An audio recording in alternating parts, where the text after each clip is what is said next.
What you're about to witness is the crashiest course for an Opera 6000 that you have ever seen. This is not factory endorsed. This is entirely of my own doing. 24 volts comes in to these terminals here.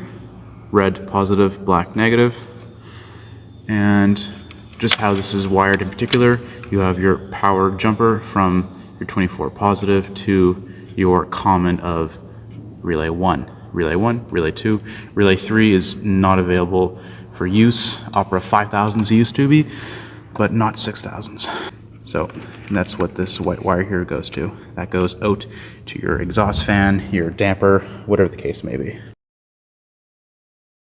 This is your home screen. It goes between CO and NO2. CO, NO2. NO2 is 58% heavier than air, so it's on the lower one. You've woken it up. This is the first part of your menu. That's alarm 1 is 26. It should be 25 part per million. 30-second on delay, 20-second off delay, and then it goes through all of them. This is all factory setting. Transmit codes. This transmit, so 100. You're allowed 2 additional codes per alarm. 2, 3, and then this is for alarm 1B, so your second sensor. So this is 0.5 part per million for NO2. 30-20, 1 part per million, 2 part per million, la-di-da, same. Gets to relay. You have relay 1, which receives. This relay is looking for a 1. So from all the other sensors on the network, to trigger this, it has to transmit and receive a 1. That's what you see right there. Relay 2, there's nothing connected, so it's a 0. Relay 3 is your audible alarm and strobe. Your strobe is right there. You have your LEDs for alarm 1, alarm 2, and alarm 3. Your siren or horn is right in there. And this is address 4. Each individual address must be unique because they speak on a backneck network. It's just as imperative as setting your end of line down here. And your network.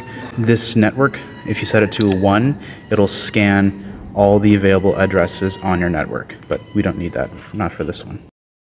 Baud rate's very important. All sensors on the same network must have the same baud rate.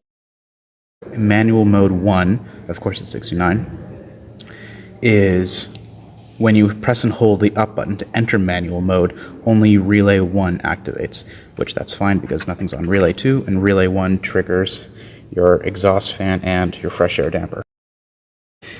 If you're in a parking garage or somewhere where you see one of these and maybe you want to turn the fan on or do something or just fuck with someone, you can press and hold the manual up button and it'll run the system for between 5 minutes and 1 hour.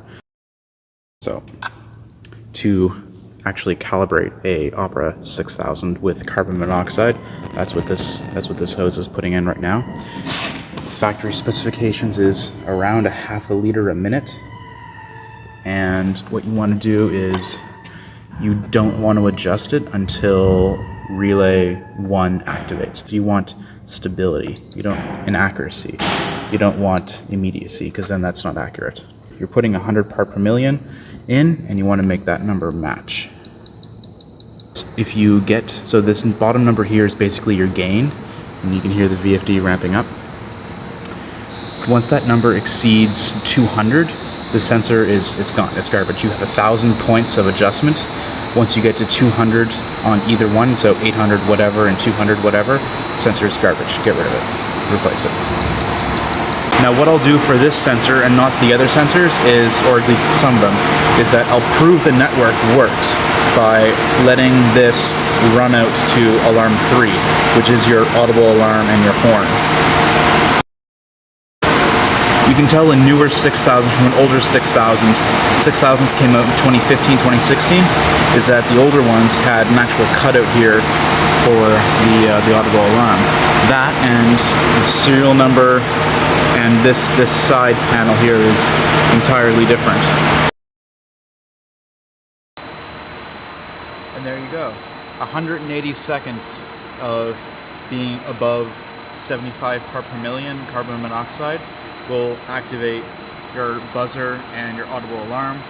And for anyone curious to get these to shut up, press any button. But like I said, to prove the network works, I can hear all the buzzers down that way, and I checked all the LEDs and they're all firing.